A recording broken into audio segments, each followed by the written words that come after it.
Every day, thousands of New Yorkers step aboard a subway train and trust the person in the front to get them to where they're going. But in 1993, one of those train operators wasn't who anyone thought he was. This is the story of Karen Thomas, the 16-year-old who took a New York City train for a joyride. Thomas had moved to Brownsville, Brooklyn from Trinidad with his family in the late 1980s, and he quickly fell in love with the subway. He rode the trains for hours, collected transit uniforms and equipment, and studied the Transit Authority's rule book and training materials. He used to imagine operating a subway train in his bedroom, using blocks of wood as controls and making pretend subway announcements. Eventually, he decided to make his dream a reality. So on May 8, 1993, Thomas got a blue Transit Authority shirt, a counterfeit ID, and made his way into the 207th Street Yard in Upper Manhattan. He signed in using the name Regoberto Sabio, an off-duty train operator, and claimed he was there for an overtime shift. Thomas stepped into the cab of an 8-car A train and took it into passenger service. For more than 3 hours, a 16-year-old operated the train through Manhattan, Brooklyn, and Queens, making 85 stops and carrying about 2,000 passengers without anyone noticing. He made it all the way to Lefferts Blvd in Queens, then started the trip back north. But near Washington Heights, Thomas took a curve too quickly, triggering the train's automatic emergency brakes, and he couldn't reset them. This prompted an inspector to come on board, who initially thought he was dealing with an actual operator. Thomas was taken to the Transit Authority headquarters at J Street for a drug test, but he escaped from the building. Police arrested him at his mother's home 2 days later. He was charged with crimes, including reckless endangerment, criminal impersonation, and forgery. He pleaded guilty to 3 misdemeanors and was sentenced to 3 years probation. His mother told the New York Times, "I hope he gets that job, driving that train. I hope they hire him someday. It's what he loves."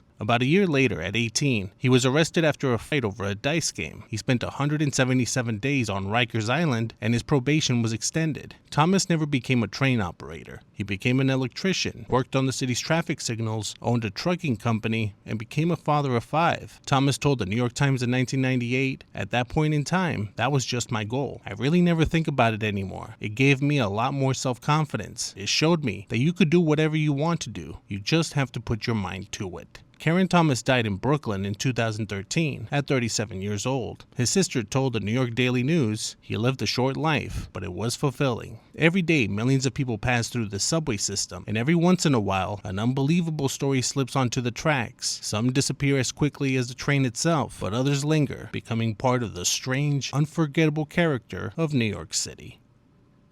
So that's kind of interesting.